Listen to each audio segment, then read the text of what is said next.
The liberal will say, look how foolish, how wasteful our military budget is.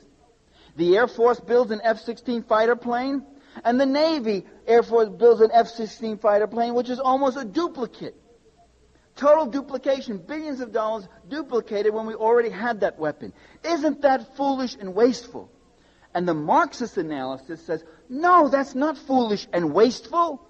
That's only foolish and wasteful from a human point of view, from the taxpayer's point of view, from the needs of your human community. But who the hell ever said capitalism had anything to do with the human community? If you think it does, just listen to Ĝorџ Bush and find out what has he ever been saying about the needs of a human community 2 years in office. It's not wasteful. It's wonderful. If you're a defense contractor, then it's wonderful to have a contract with the Navy and one with the Air Force, and you'll even go for one with the Marines and with the Seabees, and you'll try to sell the F-16 to the Coast Guard if you could do it, if you could get away with it. It's perfectly rational. Marxism is a theory about capitalism. And it's a theory which says that capitalism has certain dynamics. Capitalism has a tendency to accumulate capital for the sake of accumulating capital. That's what Marxism says. Marxism says that capitalism is not a system about building jobs or building communities or creating work or creating a better standard of living. That capitalism will create jobs or destroy jobs depending on whether or not there's profit. It will create communities, Levittowns, whatever else, ticky-tack boxes, whatever else.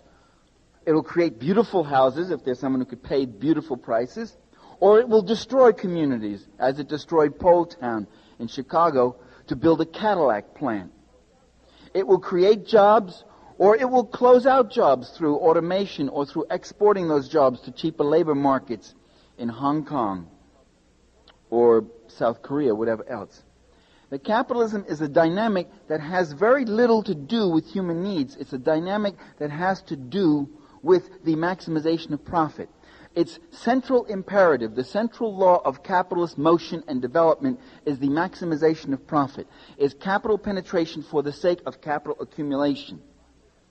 And it will use the environment as a septic tank, not because people are nasty, not because they're stupid and anything else, but because that is rational. It's rational to do that. And that's the Marxist analysis of capitalism.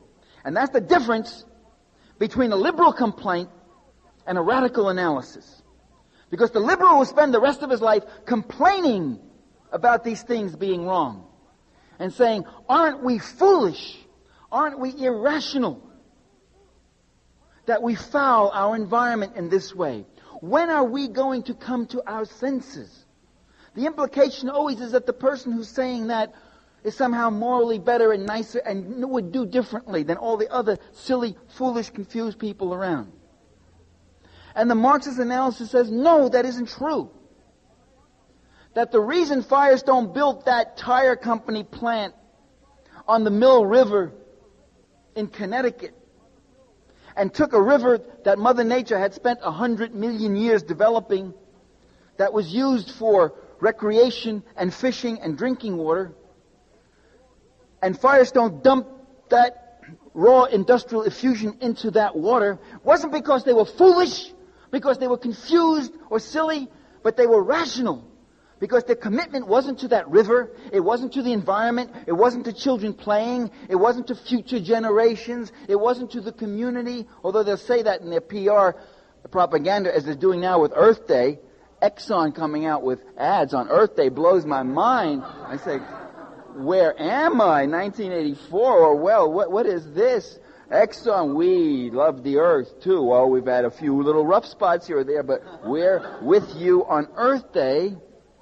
Because they had nothing to do with that. And that's a Marxist analysis. And the Marxist says it's quite rational to dump your raw industrial effusion into that river because that maximizes your profits. And the essence of that system is the maximization of profit, is capital accumulation. And every other human value is secondary and, in fact, possibly even antagonistic to that value. It doesn't matter. Then those values shall be smashed.